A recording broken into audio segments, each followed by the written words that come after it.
ശ്രീനിവാസൻ സഹനിർമ്മാണം രചനയും നിർവഹിച്ച് എൻ മോഹൻ സംവിധാനം ചെയ്ത ചിത്രമാണ് കഥ പറയുമ്പോൾ.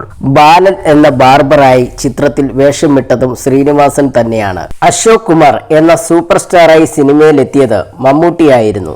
ശ്രീനിവാസൻ ഇപ്പോൾ കഥ പറയുമ്പോൾ എന്ന സിനിമയിലെ ക്ലൈമാക്സിനെ കുറിച്ച് പറയുകയാണ്. ഒരുപാട് ആലോചിച്ചിട്ടാണ് ആ ഭാഗം എഴുതിയതെന്നും ആ സീൻ വിജയിച്ചില്ലെങ്കിൽ സിനിമ തന്നെ പൊട്ടിയെന്ന് വിചാരിച്ചെന്നും അദ്ദേഹം പറയുന്നു. ക്ലൈമാക്സ് സീൻ തന്റെ മാത്രം ആലോചനയല്ലെന്നും ഇതുവരെ താൻ വായിച്ച പുസ്തകങ്ങളുടെ പ്രചോദനം അതിൽ ഉണ്ടെന്നും ശ്രീനിവാസൻ കൂട്ടിച്ചേർത്തു.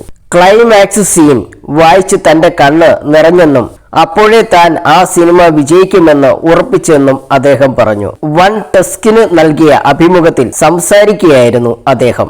ഒരുപാട് ആലോചിച്ചാണ് കഥ പറയുമ്പോൾ സിനിമയുടെ ക്ലൈമാക്സ് എഴുതിയത്. ആലോചനയില്ലാതെ ഒരു കാര്യവും എളുപ്പത്തിൽ നടക്കുന്ന വിഷയമേ അല്ല. മമ്മൂട്ടിയുടെ കഥാപാത്രം ബാർബർ ബാലനെ കുറിച്ച് പറയുന്ന ഭാഗത്താണ് സിനിമ അവസാനിക്കുന്നത്. ആ സീൻ വിജയിച്ചില്ലെങ്കിലും പടം പൊട്ടുമെന്ന് വിചാരിച്ചിരുന്നു.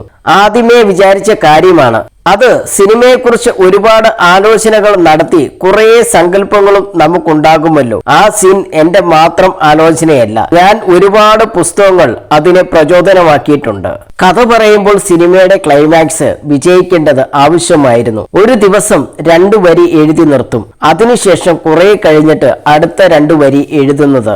അങ്ങനെയായിരുന്നു സിനിമ എഴുതിയത്. അങ്ങനെ 10-15 പേജുകളിലായി പല കടലാസുകളിലുമാണ് എഴുതിയത്. ഷൂട്ടിങ്ങിന്റെ തലേ ദിവസം അതെല്ലാം ഒരുമിച്ചാക്കി അത് വായിച്ചപ്പോൾ എന്റെ കണ്ണിൽ നിന്നും വെള്ളം വരാൻ തുടങ്ങി. എഴുതിയ പേപ്പറിൽ വെള്ളം വീണു. സിനിമ വിജയിക്കുമെന്ന് അപ്പോൾ ഉറപ്പിച്ചു.